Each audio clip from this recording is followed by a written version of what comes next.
Jewish scholar at the ICJS in Baltimore. He's an experienced professor, university administrator, scholar, teacher, public speaker, and relevant to what he's going to discuss with us today, a practitioner and facilitator of interreligious dialogue. He was the director of the Judaic Studies program and the founding faculty principal at the Johnson Residential College at Virginia Tech. He's published about a lot of things: philosophy, German Jewish history and culture, Jewish-Christian relations, interreligious dialogue. He's been on multiple national networks and spoken in Baltimore. He's spoken in places that you and I would like to go, like Oxford, Rome, Heidelberg, Jerusalem, and beyond. Spoken for the State Department. Interviewed for a wonderful film on Abraham Joshua Heschel, and served as a consultant for the same director's film, The Sabbath. He serves as the co-chair for the Religion, Holocaust, and Genocide Studies Unit for the American Academy of Religion. He will have a book out in September, I believe, called Winged Words, Benjamin Rosenzweig Life Quotation. And he's at work on a new book entitled Through the Thickets of This Pathless Hour, Interreligious Dialogue for the 21st Century. He's got a zillion degrees. His PhD is from the University of Chicago in History of Judaism. He has a certificate in German proficiency and German language and culture from Middlebury. So if he doesn't like us, he can always move to Germany.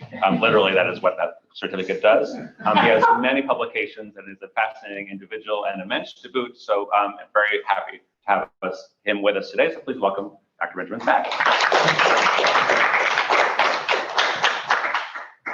It is a little embarrassing. Hello? Yeah, it is a little embarrassing to hear that introduction. I didn't write it, but the people who did write it felt like I didn't write enough. And now that I've heard it, maybe I should bring you everywhere I go. Tell my family that my PhD is worth something. Being recorded, I shouldn't say that. What I want to do with you this morning is talk to you a little bit about what I do at the ICJS, and it varies, but that's always the first question people ask, like, what is it that you do day to day? Just to ease your anxieties, I do something. I then want to talk to you about what I think dialogue is, and why this word is bedeviled by definitional ambiguity.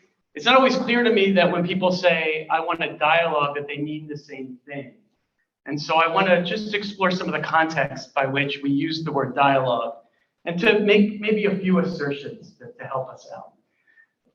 And then I want to try something with everyone, an exercise, a dialogical exercise. I will give a quick preamble as to why justice and discussions of justice and ideas of justice are really hard in interreligious spaces, precisely because, as we've learned throughout the last few months, justice is contextual, justice can be fluid, justice is relational, and not everyone always agrees that a certain issue is a justice issue. And that usually comes to be one of the salient themes of justice conversations in interreligious spaces. When a religious community says, this is my issue and this is a justice issue, and another community doesn't have any idea what they're talking about, or doesn't think it's an issue at all. And then I want to share with you an exercise from the Harvard Pluralism Project. I don't want to go too much into detail about the Harvard Pluralism Project, only to say that it's a wonderful resource. You can access their website. They have lots of case studies about interreligious engagement that cover a variety of things. And so there is one there that I think is relevant to us and relevant to our present and future in Baltimore and different interreligious communities. And some might say that it's one of the interreligious elephants in the room. And so we'll see how other people do it, which is safe, right? Because then we can say, well, this is what we liked and what we didn't like. But then the second part is I want us to imagine how we would do things in their situation. That sound good? All right. What's that? Yeah, well, I drink coffee, so I mean, I'll be faster if I have to. But yeah, all in an hour. You got this. Okay. So what I do at the ICJS. So each day is different. I will say Tuesdays and Wednesdays I'm in a lot of meetings. So what are we discussing in those meetings? building interreligious communities. What are the best ways that we can bring people together by focusing on religious difference? One of the main things about our institute that we think is different than other organizations that do our kind of work is that we don't start from the premise that we're all the same. That we value difference and that we think difference is essential for a robust and meaningful democracy. That in fact, when we talk about religious voices in the public square, we're one of those that say we want more religious voices in the public square, not fewer, simply because we don't want one religious voice to dominate what it means to be religious. And I think a lot of us know what that means. But it also shows that religion itself as a category is not always helpful, but religious people within that category is where we want to do our work. And so when I use the adjective Jewish, it probably doesn't mean a whole lot in any other context outside of this room. It's not always doing something helpful, because that adjective can describe contradicting things within our own tradition, like a Jewish view of justice. So I've been studying Daf Yomi for over 20 years, and I can tell you that the view of justice that comes out of the Talmud doesn't always fit my Jewish view of justice, or what I think a Jewish view of justice is. So at the Institute, we want to allow that sort of nuance to enter in all of our interreligious conversations.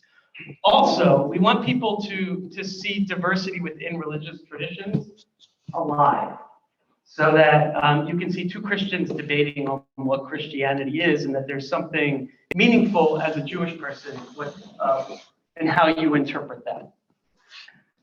Another part of my job is the research, and so I do a lot of writing, as Zach said, for I'm hoping an expanding audience, but it's right now it's a pretty small audience, mostly of academics who do what I do, and so we often talk to one another.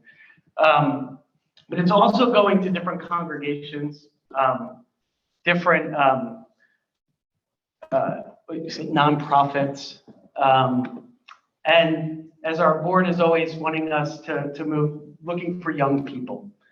Right, so very often people are, at my institute are like, where are the young people? And the response that I'm here doesn't always resonate with my colleagues. You don't have to look, which is always a humbling thought. So we have 3 different fellowship networks, which Beth Am right now is one of them, which is a congregational network, and we have program directors that set up programs for year-long fellowships. So with congregations and congregational leaders, with teachers. So we work with K through 12 teachers, but mostly high school teachers, and how you teach interreligiously in a classroom. So who are the people in your classroom, and what is it that you're saying about traditions that either may make those students empowered or uncomfortable? And so how to be your best teacher. And then finally, and we're changing the name of this. Right now it's justice leaders, but as we know, justice is a very ambiguous term. So this group will be called Religion in the City, I think. Something, we haven't worked it out yet. I have a few more meetings, we'll figure it out. So we have all these different constituencies, and they build fellowship networks, and we all work together to try to build community before things happen.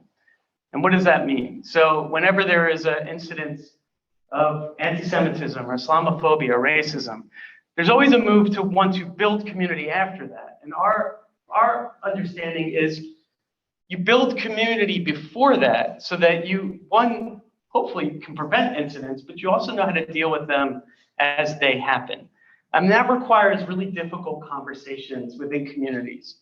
And so it takes for granted some of the things that we talk about in justice circles, like when we say structural racism or structural sexism or structural patriarchy.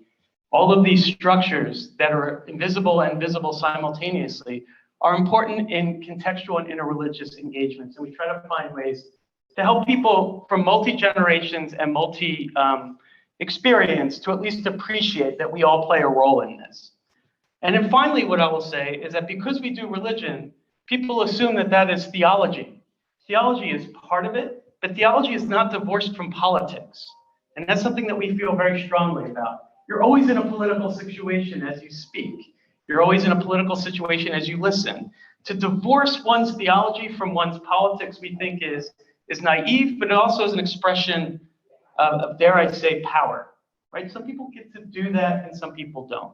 And so we want people to start to understand what that looks and sounds like. Okay, what did I say with the second part I was going to do? I was going to do dialogue, right? Doing fine. So I wrote out 10 different ways in which we try to understand dialogue. I don't know that I will go through all of them, but one of them is dialogue is sharing. I think a lot of people like dialogical spaces in which they can listen to other people's stories. And that storytelling has become a very important part of interreligious dialogue and interreligious networks. Because there's something compelling about a person's narrative and how they relate to the world. And as you hear that person, you can start to imagine yourself in that journey, right? So that interreligious connection can be that your stories start to, in an ideal way, meld together, right? That you become part of that person's story. That's the ideal. What ends up happening, though, is that very often people start interpreting other people's story through their own experience and lenses. And that's where we want to caution people. You don't have a right to interpret someone else's experience. They may say something that you disagree with. They may have an experience that makes you uncomfortable. But we're not in a position to say that that's wrong. And so we try to develop skills in dialogue, in conversation with one another, that allow for a listening that takes away our interpretive lens. You know what I mean when I say interpretive lens? Like we're always interpreting, we have a moral compass, and we see people in many ways in relation to what we think is right and things how it should be. We're trying to take that away from you for at least a moment in time and let a person be that person's self without your filter. Again, easier said than done. Then there's this idea of dialogue as empathy. By the way, this is not a template that we use and that we click checks off of. I'm making this up as I go along. I mean, I'm writing it. I mean, as Zach said, this is the book that I'm currently working on. So testing new material, as it were. But as I'm speaking, I realize that this could be like a checklist, but it's not. It's just just a window into my brain. But dialogue is empathy. I found this great passage by a medieval Muslim scholar named Al-Ghazali. And he has this book. It's a polemic against philosophers called The Deliverance from Error. But he has this very sobering account of when he realized that his whole experience, and it's a really lovely translation here, that his beliefs and values stem from the contingent circumstances of our socialization. That he's not really who he is.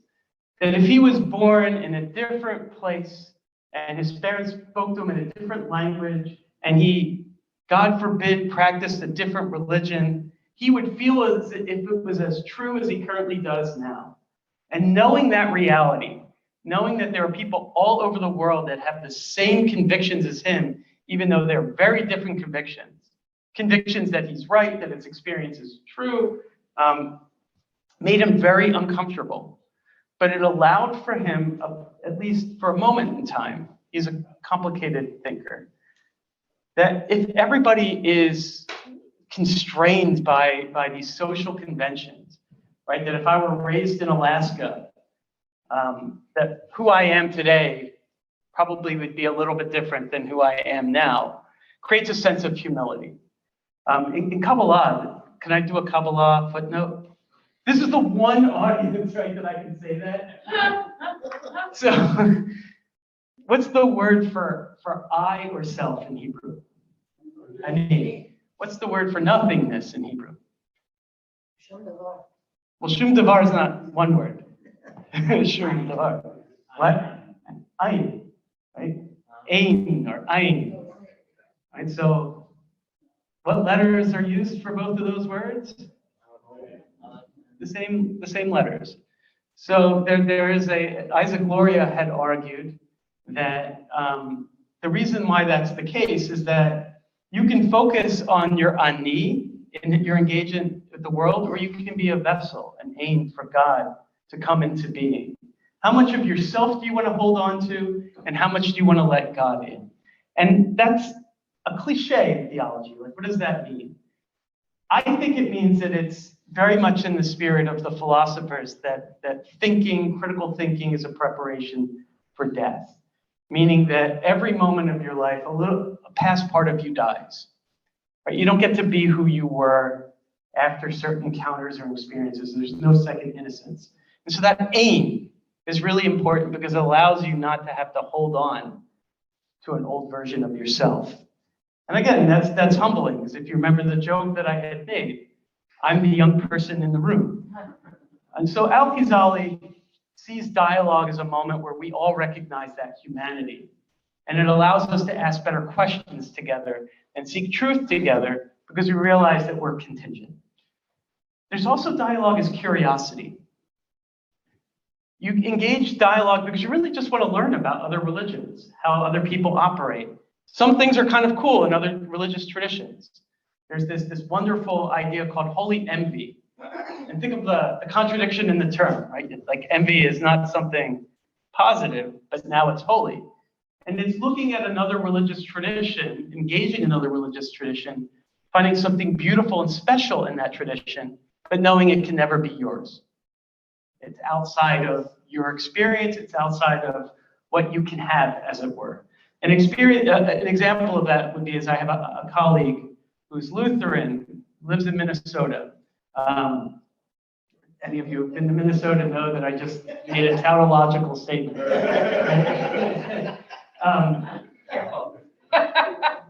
it wasn't a value judgment. It was just a true statement. No value. He told me that when his mother passed away, he wanted to hold Shiva. That he didn't, but he felt that that was the only way that he could properly mourn the passing of his mother, was how Jewish communities get together and do this. And the Chevra Kadisha and everything that goes along with the transition of a person, he just felt like his tradition was ill-equipped to deal with it, and that there was a sense of loss also, that he didn't have the religious tools to navigate it the way that he wanted to. So that's an extreme example of holy envy. Sometimes I just like artwork. There's also dialogue as monologue, right? Like you have an inner dialogue. You argue with yourself. So Zach was saying, I learned German, and most of the time when I was studying German, I was having conversations with myself in German. And just imagining conversations with other people so that I could remember vocabulary words. And so I would play out these dialogues in my head. There is some transformation and growth that takes place in that kind of dialogue. But it is a subject-object dialogue. And this is important. You're a subject, you're all creative, you all have an inner life and an outer life. An object is something you can control. So no human being can be an object in dialogue. So when you have a subject-object, that means it's really just about you. When it's subject-subject, you can't actually control what happens. You can't be the interlocutor that you want the other person to be. So in my inner dialogues, I have these wonderful conversations with people in which I get the better part of arguments. Because my interlocutors are just versions of how I imagine those interlocutors to be. But the real person is not consistent, is not logical, doesn't have the experiences that I think that they should have. So that's dialogue as monologue. And here's the part that I think is important as we go through our exercise. I had dialogue as problem solving, right? The areas of political science, you hear that all the time. Dialogue for truth, self-critique. But I want us to think about dialogue as a spiritual exercise. And what do I mean by that? There are two sentences that I want to focus on. Each of us becomes, in interreligious dialogue, each of us becomes a case study in the present moment. Right? So whatever brought you to this moment is very different than what brought me to this moment.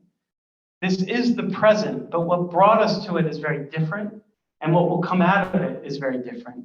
And this is where I think dialogue is a form of transformation.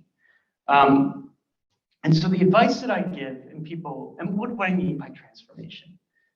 It's allowing old aspects of that old self to just not perish, but become part of the background and start to imagining new forms of self in relation to people in growing. Advice that I give people in how to do interreligious dialogue well. And again, you take this with a grain of salt because sometimes I do it well and sometimes I do it very poorly. It's always a work in motion. Look at religion, or it's helpful to study religion or to listen about religion in the way that you study a foreign language. Right? So there's a grammar in foreign language. And when I was learning German, I really learned grammar. But the interesting thing is, as all of you know, in the natural language of grammar, of what language should be, nobody actually speaks that way. Nobody actually thinks that way. And if they did, you probably wouldn't be friends with that person. Right? So when someone corrects you on your grammar, what is the phrase? Who is that person who's correcting you on your grammar? What's the phrase we use? They're a grammar. Yes. Right? We don't. You're going to make me say the word? Grammar. Yeah. So we don't look at the ideals of language as something real or something beneficial, but yet there's something important about it and how we relate to it. And then there's conventional language, the language that we live, the language of everyday life and experience that's more fluid. An example of that is that my daughter shared with me text messages with a friend of hers because I had learned a new word. It's called Riz. All right, so one person knows what it is. Well, it makes me She taught it to you? She knows because she's a young woman. Yeah, right. My kids haven't taught me that word. I did a lot of Google searching, and it means it's short for charisma, but it's somebody's sex appeal, I think. The way they were communicating to each other, and it was English. And I do study language. I had no idea what they were talking about. Right? And my first impulse was to say that that's wrong, or that doesn't make sense, or you're devaluing something sophisticated like language. There's something beautiful about language, and you're using a crayon to just destroy it. That's the wrong impulse, and yet I have it. It happens in interreligious dialogue all the time. People come to our institute with their marked up Qurans, and they open up and say, "Tell me why this isn't, why Muslims hate all Americans," or some. It's thankfully it's been almost a year since something like that has happened, but you can open up the Quran, but you're not going to learn anything about Islam unless you study it with a Muslim person. Same way with can you imagine someone picking up the Torah and saying, like, this is Judaism? You would say yes, but then you'd use the conjunction, right? And, right? Judaism is not simply the text. Religion is not simply a text. Religion is not simply an ideal. Human beings have a right to define what that is. And in interreligious dialogue, it is our obligation and our responsibility to try to follow them along. And they're going to be inconsistent. And you're going to ask clarifying questions, and they're going to give you answers that sometimes make sense and sometimes don't, because you do the same thing, or we do the same thing. So all that is to say, too, in an interreligious dialogue, too, is that when you have an understanding of what religion is, you don't have a right to impose that on others. And then my final point before we get to our exercise, and this is really important in a Christian majority culture, which we live in. I very often tell my Christian colleagues and friends, there are certain questions that you can ask Jews that you will get good answers. And then there are certain questions that you're just not. The things that you're interested in, we're not all that interested in all the time. Right? So if I say a defining feature of Judaism, and I go around the room and say, well, what do you believe? like you're all going to give really interesting answers, but not really, right? That's not going to tell me about your Yiddishkeit. That's not going to tell me about, it's going to tell me something, but it's not the first question I'm going to ask. It's somewhere in there. Whereas Christians want to know, well, what do you believe? And my response is, I don't know what the verb believe is. Like, I don't know what I'm doing when I'm supposed to believe. And then someone will say, well, that's such a Jewish answer. Well, not all Jews would give that answer. So it's living in that uncertainty, and it's living in that humility that when we're all the same, we're being inconsistent. But we really do have differences. And then finally, justice. And so justice comes with a big oi. Right? So when you say something like, I stand for X, or I'm against Y, or I support X, or I support Y, in this current environment, the statement becomes analogous or amalgamates to your identity and sense of self. Right? That statement somehow becomes you. It's no longer a statement independent of you. And so this is a problem in interreligious contexts with what we would call heresy. A heretical statement is when you say something that is so abhorrent, so terrible, that I interpret everything that you've done in the past and everything that you will do from that moment on through that heresy. And we all have heresies. Even the most progressive among us hear a statement and we will decide the fate of that individual in our mind, right? And it's not always a bad thing, right? If I were to say, and I think it's safe in this group, although maybe it's not, we'll find out in a moment. Right? If I say that Trump is a racist, or Trump has said racist things or sexist things, if I put the qualifier has said, you might not actually hear that verb. You'll just hear Trump as a racist. So he could give us Medicare for all when he's president. But like, he could do something that we might agree with, but we will always interpret it under the lens of this is an odious and nefarious being. And this is an extreme example, right? But extreme examples are the ones that stick. All right, now we have time for our exercise. Any questions? I know I came at you quickly and fast, but that's because Zach took my time. It's your fault for having so many accomplishments. Right. But like I said, the communication staff at my institute wrote, I'll blame it on them. They wrote the biography because they didn't think I was being as grandiose as I should be. Ben, I Yeah. have a question, if we have time. Yeah, of course. So she made the claim, I think you made the claim that doing what you do or sort of having this lens of interreligious work makes it very difficult, maybe impossible to, right, when you're talking about holy envy, to assume that other people need to be our religion or vice versa, right? Yeah. And I'm wondering if you talked about the difference between how Jews and Christians approach the word belief. Can you say a word about what happens when a particular faith tradition, or at least certain swaths of that faith tradition, are brought into a notion that everyone must be like them in order to have ultimate salvation or believe like them? So what do you do with proselytizing salvation, that notion, and still get people to have that sense that there's actual real value at the end of the day? And I bump up against this a lot in interreligious work, where it's like people might say the right thing, or they might keep the J word out just to make me a little more comfortable. But at the end of the day, they're thinking like you're in trouble.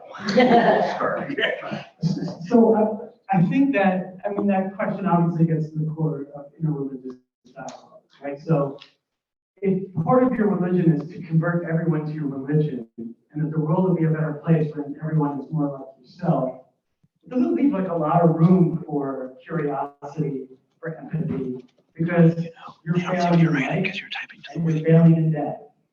And so you have a moral responsibility to make you better. Thank you. These are not Oh my dialogical God. skills. And so How do I switch the it? first thing I'll Oh, say the three is buttons. that, Everyone. Interreligious dialogue is a self-selecting. Click on the what? People who Oh, believe those oh, oh. things have a very hard Thank you. time in our spaces and don't stay very long. Because we do set up some guidelines. Like, you can't convert.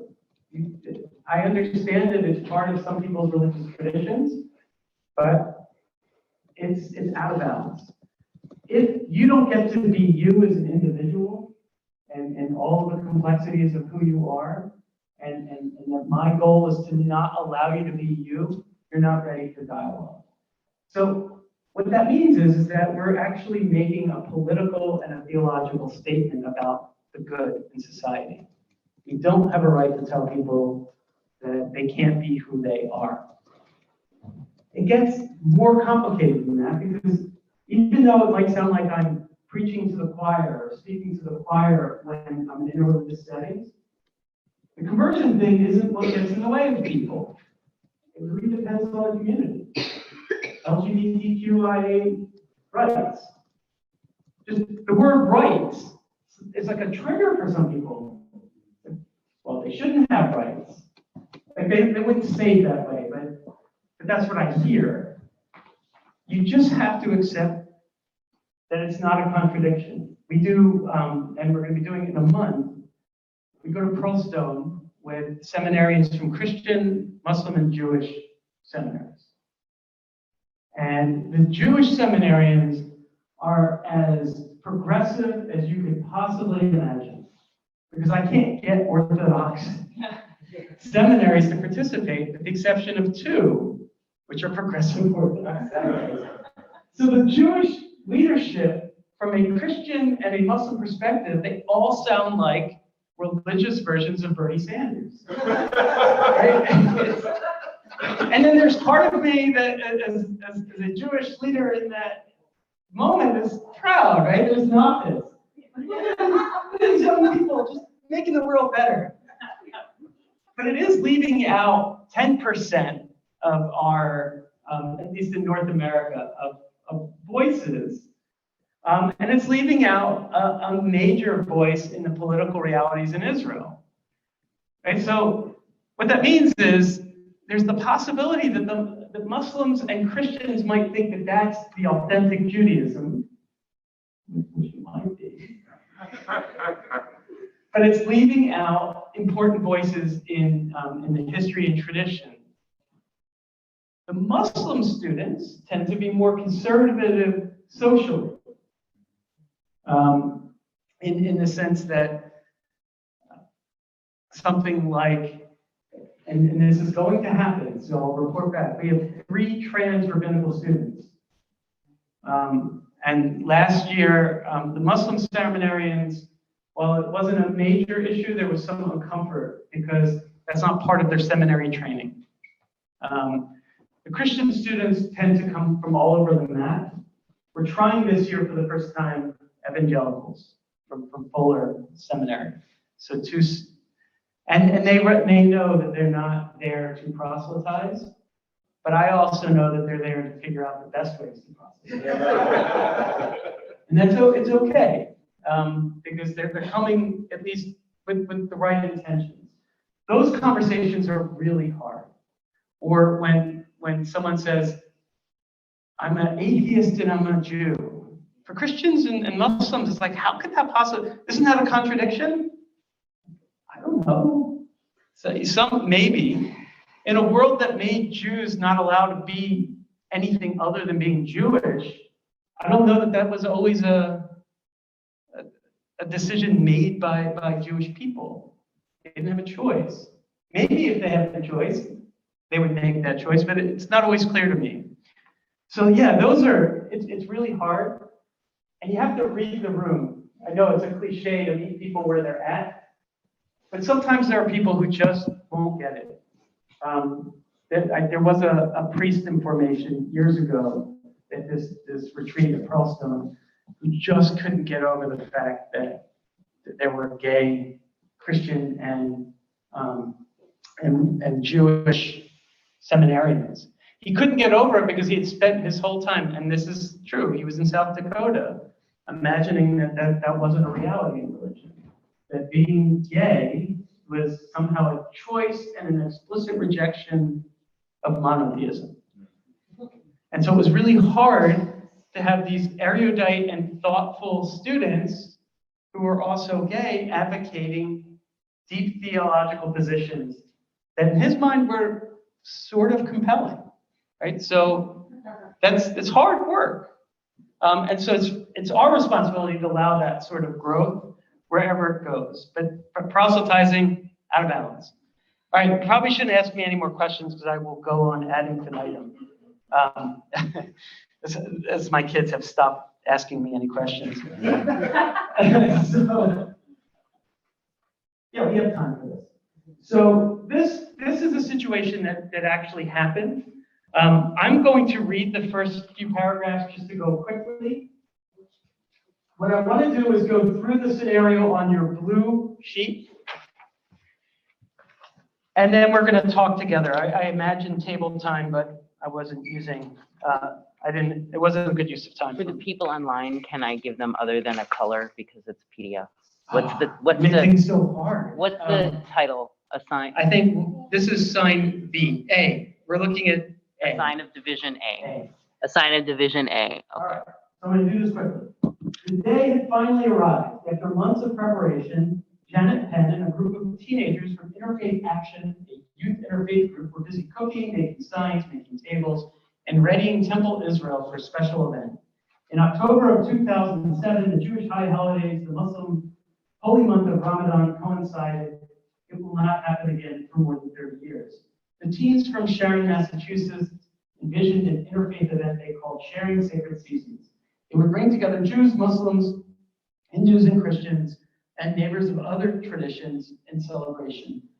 Some 400 people were expected to attend, and the temple was buzzing with excitement. I will say that you should not refer to other traditions as other traditions. If you are in those other traditions, you don't like to have to click other. And I know this from experience. Yeah, if there is a lot, people need to be represented. So that's a mistake by the Pluralism Project. The teens from Interfaith Action had planned the whole event. They would begin with Indian dancing to celebrate the Hindu festival of Navratri and continue with an educational program featuring new speakers. The event would culminate in an iftar, fast breaking in the sukkah. The meal would be South Asian and had taken some time to find kosher basmati rice, but like many obstacles, this had been overcome. Such details matters, Penn explained in an event that was meant to build trust. As the executive director of Interfaith Action, Penn observed that in Greater Boston and beyond, Jewish-Muslim relations had suffered in recent years. She and the team sharing sacred seasons as a symbol of hope and possibility. Yet, as they made their final preparations, Penn saw something she feared would derail all of their plans. As guests entered the synagogue, they would be greeted by a large sign poised on an easel which read, "We support Israel." It occupied a central position in the entryway, and as Penn knew well, a central place in her identity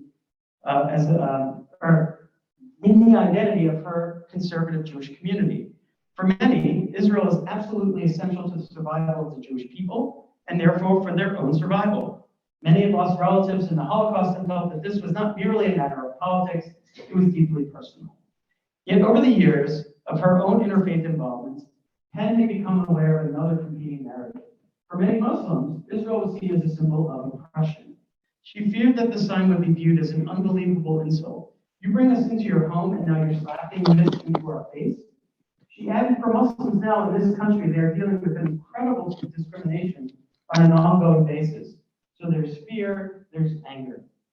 As a member of the Temple Israel, Penn had walked by the sign 1,000 times. But that night, standing in the entryway, she recognized that the sign represented everything that divided the Muslim Jewish community. In keeping with the philosophy of youth-led programs, she gathered a group of teens to ask their opinion. Would this sign be a problem? Their answer was a resounding yes. So before we go into it,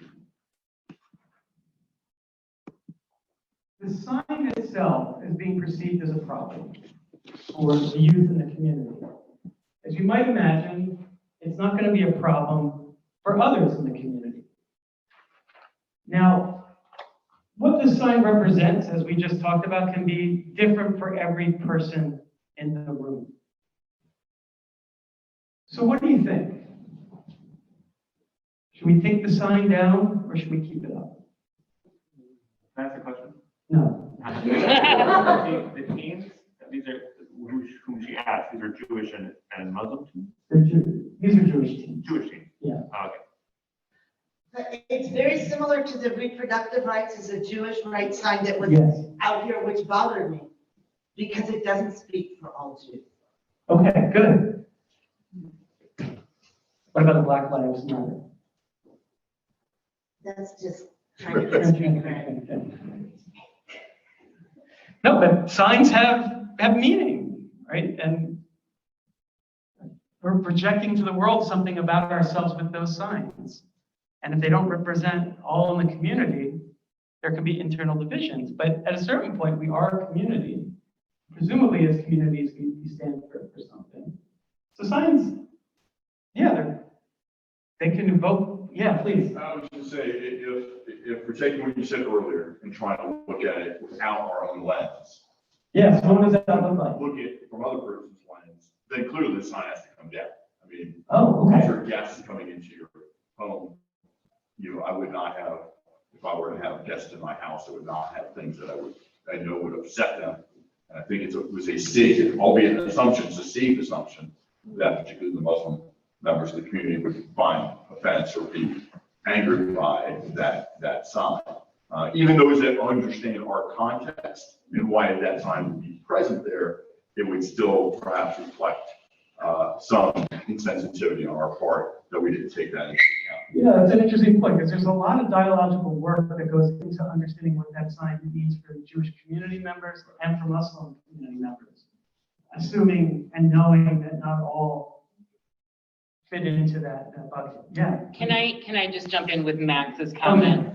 Max says, how about keeping it up and ensuring that those from other communities who enter through their leaders are made aware in advance? So, all right, well, we'll get to that point in a second, because we have a question. Yeah. I have a question on the comment. Comment, yeah, please. So I don't like the sign because I do like the reproductive rights sign, because I think it's pretty clear in this country, reproductive rights means that it's a woman's choice. It doesn't mean that you would have an abortion yourself or anything like that. Wow. But we support Israel is not, it's very ambiguous to me. I mean, I believe in the state of Israel. I want it to exist, but I do not support its policies right now. And they're pretty inflammatory. They're pretty divisive.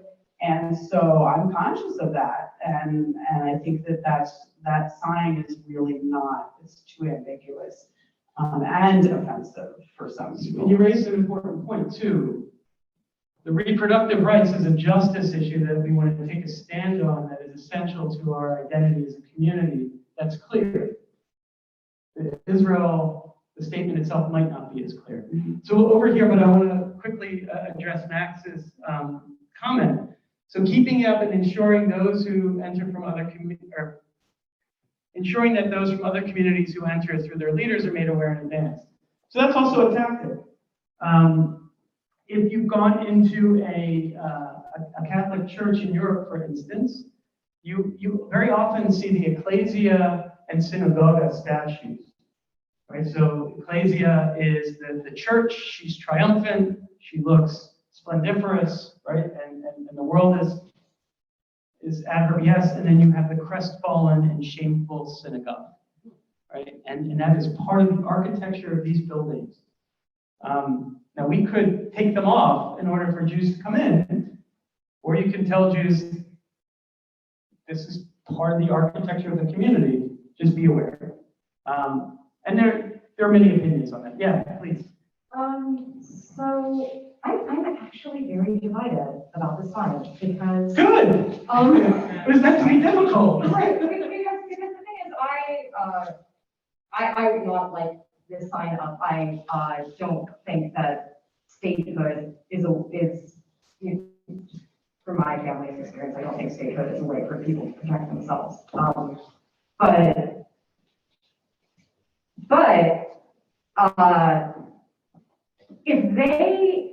if I was a member of that community, and if I was unable to make that argument and convince the community to take it down, then that's on me, right? I mean, to a certain extent. And that sign reflects what the community that I'm part of values, right? And then thinking about, you know, them coming in, when I'm going into a religious space, especially as a gay person, but, you know, like, I am constantly, like, scanning to see, like, is it cool that I'm here? Like, are there any signs that, like, this is gonna be a problem? But, like, I think people have a right to know what space they're entering, and I think it's, I mean, if you believe it, then keep it up, you know, like, it, like. But you being a collective view. But it's Yes. clear, but it's clear that the you in this space is not, I mean, they don't agree, right? The kids want to take it the down. kids don't agree, but it's, this probably should have come up then before, you know, before the interfaith event, right? Because like, you're ashamed to say, like, you know, like, is it? Well, so it wasn't shame, right? Right. She wasn't giving up her connection to Israel. Right. It was more for, we'll say, even more abstract way of doing shalom bayit. Right. It's not like the sign would go away forever. I think that if I was coming in and like as somebody who wasn't Jewish and I found out that this had happened, I might feel deceived. Oh, all right. It's an interesting point. Yeah. Please. And then I saw. It just reminds me of when we worshipped at Mount Lebanon Baptist for many months. Oh, yeah, sorry. When we worshipped at Mount Lebanon Baptist while this building was being renovated, they had very little iconography on their walls. They did have a picture, which I think involved Jesus being baptized, and they just drew a curtain over it so we could come in for our services and feel comfortable in that space. So I'm not saying it's an exact analogy, but it's an example of somebody understanding that that would make us uncomfortable. So I think, look, all comparisons and analogies are imperfect, right? But it's what we have. I know that there, even in Lutherville, there's a synagogue that is, or a Jewish community that davens in a church, and they put a cloth over the cross. And within that Christian community, there's debate as to whether or not that should happen. The minister said it should.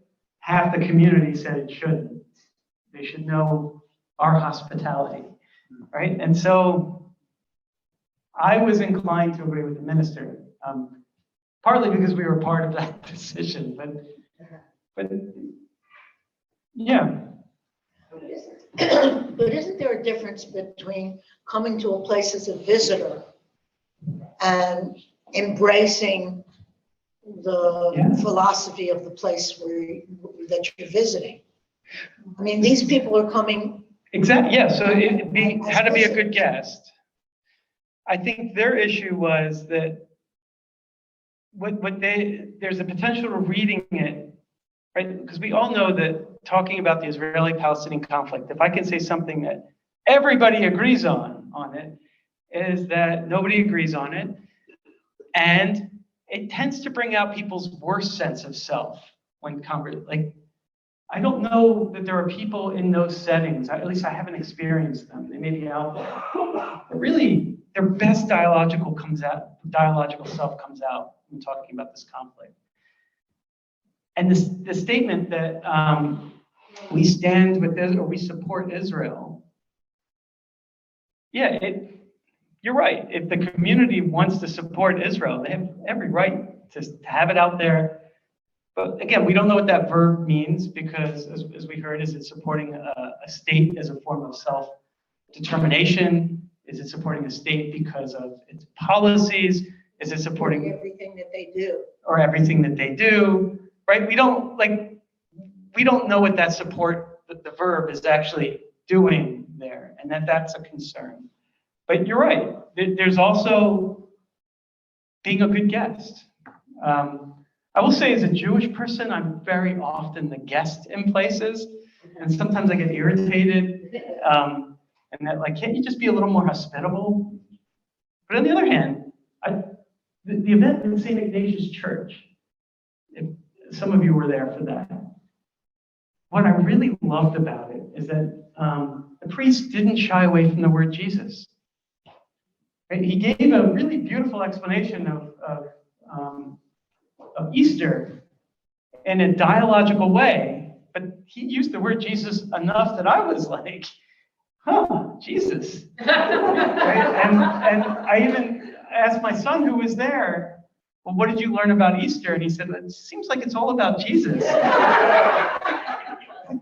That's not bad, because not all Christians agree, but you got there, right? So, but being a good guest is important. We have another. Phyllis has a comment. Yeah, please. The way I understand this is there was a goal here to provide a safe space for all of these different teenagers who are coming from different religions to feel comfortable. So on that basis, if that's the goal, then I would do everything possible to allow people to feel comfortable. And I would take the sign down. So with that, I want to segue to what actually happened. I'm sorry, I just want to throw. Yeah. One word that we haven't mentioned is purpose. Purpose, yeah. So the purpose of the sign. Good. Is it to support, is it for us to remind our congregation, the congregation of Temple Israel? Oh, that's that we excellent. support, Yeah. And it's not intended as an external message. That is, Then that's what. yeah, that is poignant, because like, when I drive my son to Krieger Schechter, I live in East Baltimore, so I do a lot of driving. And I always look at bumper stickers, right? Like, I almost get in accidents because I'm like, what did I say? Because it's what you're projecting onto the world. What's the purpose of that bumper sticker? You know, like when I see one that says war is wrong, I'm like, yeah, I agree. But is it for solidarity for other people who want to say that it's wrong? Like, because then you have the trolling bumper stickers. Your bumper sticker never convinced anyone of anything. Like, well, is it an argument, or is it a form of like you're not alone? What are we projecting with these signs? Yeah. That your kid is a middle school genius. No, we just have the middle school that he attends.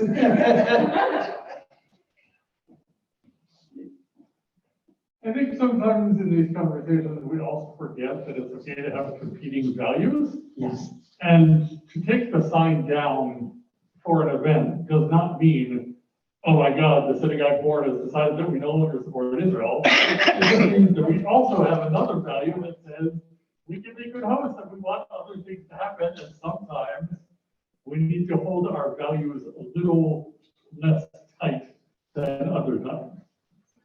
Right, so there's not all of our values are going into a sign or a bumper sticker or something to that effect. Yeah, Bonnie, and then we'll go to the answer, or the rabbi's answer. The answer. You can walk away knowing the right thing to do. Look at a sign on the easel, and you come to wonder, how long has that sign been there? Is it put up for this event? Is it put up? Well, she had said that she walked by it 1,000 times. Right, but Maybe she was just at one service and just kept going back and when forth. it's on an easel, it's kind of like somebody just stuck a sign there. Seems temporary. It's not like it's on a wall that's there for a long time. Oh, that's, yeah, the aesthetics of permanence, right? Like the Aron Kodesh is not on an easel. That's great. I wish we had more time to unpack that. So the answer. So Janet Penn approached Rabbi Starr and said that in consultation with the teams of Interfaith Action, before all of this, we got to see her inner thoughts and her concern and fears. But she wanted to speak to the rabbi about a matter of some concern. As they walked over to the front of the entryway of Temple of Israel, Penn explained that she and the team were worried about how the "We Support Israel" sign might be read by their guests. Rabbi Starr looked at the sign and simply said, "Let's take it down." And his argument was pretty simple. if you know anything about Jewish communities, you know that Jews have a relationship with Israel. And like we've already heard, that's not a value that we're giving up. Let them in. This is the issue of purpose. We're trying to build solidarity with communities. And that's tricky, right? Because you want to honor people's best intentions. There are going to be a lot of people in that room that are going to disagree with you about your politics of Israel or your views of Israel. And for him, it was an issue of this is something, a moment. This is not the say-all of our identity. It was a simple answer, but the implications of it are much greater. So the part that I want to leave you on, too, because I started about justice in interreligious spaces, is that the rabbi, and this is we don't have time to read the whole thing, for him it's not an issue of politics. It's inexorably woven into the identity of Jews, a relationship with Israel, for him. Even though that's not entirely true in the history of Jewish tradition, it is true in his community, and he's respecting that. But like I said earlier, sometimes what we don't think is political for us might be political for someone else. And I would say it's not a Muslim issue in the way that it is a Jewish issue. This is also the unfortunate part about how it was framed. Spending lots of times in Muslim communities, it may be an opinion that Muslims have, but it's definitely not in the top 10 of most. Most South Asian Muslims aren't terribly interested in the conflict. Most African American Muslims feel angry when they get used to speak as Muslims in Abrahamic conversations about Israel. Not all Arab Muslims agree. So it's complicated to use Muslim Jewish, and the rabbi even talked about that in this. But it is a political issue for people when they feel their compatriots or their co-religionists don't have the same rights as other people in that land. And so there's an impatience, I find, in conversations about it, because the response when you say, well, we're not going to solve the Israeli-Palestinian conflict tonight. Well, I've been starting to hear responses because you have no desire to. For those of us where it's urgent, where these things matter, we sound hysterical, we sound angry. But for those, and this is not an assertion that's coming from me. I'm sharing an assertion that I'm starting to see in interreligious spaces. That injustice, the people who want to preserve power or the status quo will always say that it's complicated. I don't know that that's true as a statement, but I sometimes feel it. Because it doesn't always seem complicated for those who are on the other side. And respecting that makes it changes the whole dynamic of the conversation. When you say that you respect that, or you say you honor that, you can enter a conversation differently. It doesn't mean that the outcome is going to be any different than but you can build a relationship on it. And I have found that those have been meaningful. Yeah. This brings up a completely different point. And we're going to end on this one. About before, and that is when the synagogue puts up a sign, does it mean that every member of the synagogue agrees with that? Or does anybody think of that? I never thought about that before. I come here every week and there's a sign outside, and I may agree with that. I also have bumper stickers on my car. Yeah. Well, so, I mean, that's the thing too, is that I see the signs out front and I'm okay with it. And I feel a sense of pride, but I'm okay with them too, but I'm wondering. That's me, yeah.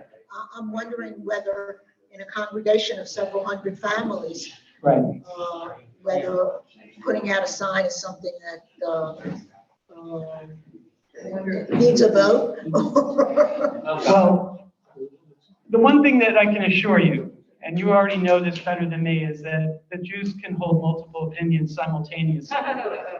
And the Jews can hold multiple opinions simultaneously. Right. And so if we can reduce everything in our community to a sign, mazel tov. Right? So anyway, thank you for indulging me.